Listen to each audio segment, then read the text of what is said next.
afternoon, people. Maybe morning, who knows, anyway. But these fly traps about a month old now. No flies, man. Hardly any. See that one as well? No. Right. I need a new one. But can you $12, man? It's $24.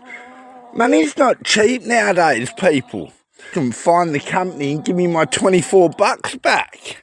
That up and not holding anyone accountable. You know, that's what we need to do, start holding all these companies and shit to make this shit accountable. Anyone held accountable. You break the law, you do one fuck up, mate, all over your ass. Government, shops, can do whatever the fuck they want. No one cares, man. Oh, just write it off under different laws. Blah, blah, blah. Fuck.